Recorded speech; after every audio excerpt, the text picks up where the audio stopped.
One of the things about hornbeam is that it seems rather a mystery tree. Maybe it's beech. What is this tree? Hornbeam? Never heard of it. That's the reaction we get. I don't think there's anything really to beat the hornbeam leaf opening in the spring. There is this vivid green. It's got this amazing unfurling of a fan, a very tightly closed leaf that opens in a just most amazing way, and it is just magical.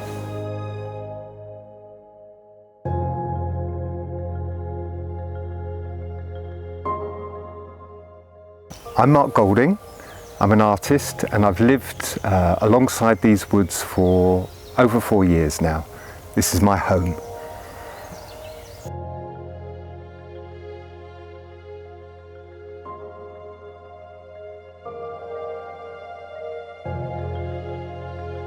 When I first encountered the hornbeam, I was a little bit intimidated. I found myself almost a little bit afraid of these sort of menacing forms that to me were the stuff of childish nightmares, these kind of nature spirit growths.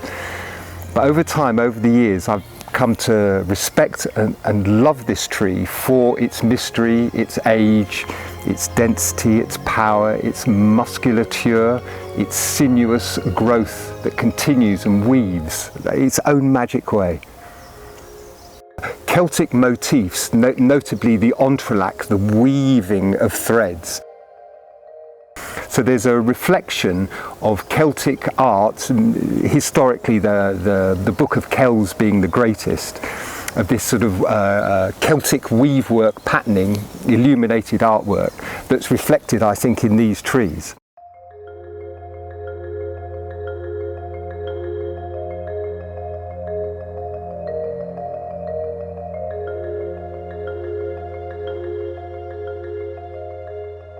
I'm Nick Lear. I've been looking after this wood, which has a lot of hornbeam in it, since about 1980. We have a management plan. The object is to continue with the tradition of coppiced woodland, and that coincides with producing a good environment for all sorts of insects, which in turn gives rise to a good environment for birds. What I've discovered about hornbeam is that it's a wonderful firewood, so it makes brilliant logs, some of the very best really. It's interesting to speculate how some of this larger timber could be made into something else. And I know it was used in the past for moving parts in machinery, cogs and so on. Very, very hard wood.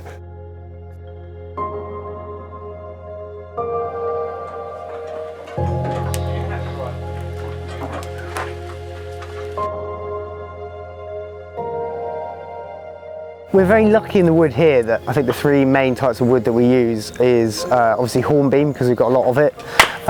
We also use birch and we also use oak, so they all kind of serve a different purpose. So I think with the hornbeam, it's just such a lovely close-grained wood that just kicks out a lot of heat, burns long, burns slow, so it's perfect for all our uses down here.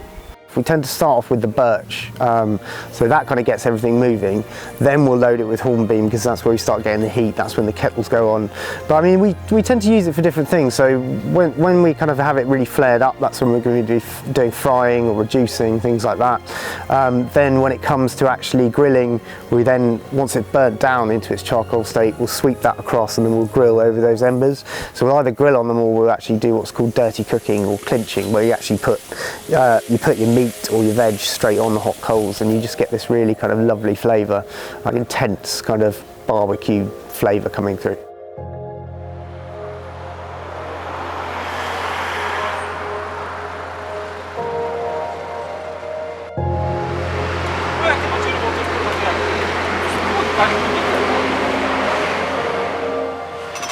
So, for 25 years we've been here with the same aim and vision, and that's about the environment. And like these hornbeam trees, they've been here for 25 years. They can go to 300 years. Three of the projects that we're currently involved with are a food rescue project. So we rescue food destined for landfill, cook lovely community meals with volunteers, and we share those meals.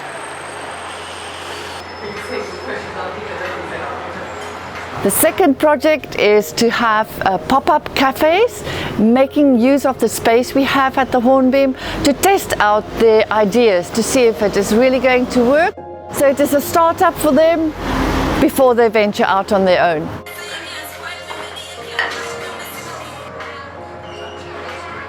And the third project that I can mention is working with neglected communities to help them live low-cost lives and have low impact on the environment.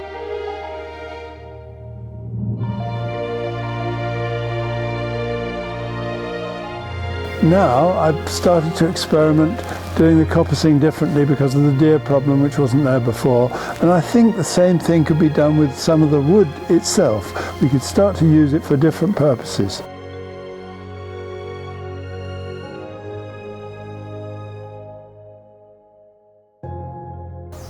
The Hornbeam's a friend.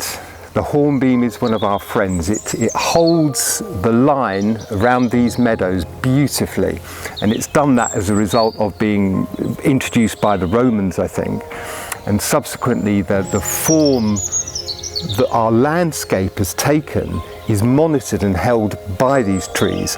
They're neglected, overlooked, but I sense there's a resurgence in interest in the Hornbeam, and I have a friend that uses a remedy from the Hornbeam, a Bach remedy that he takes for invigorating and renewing and refreshing his soul.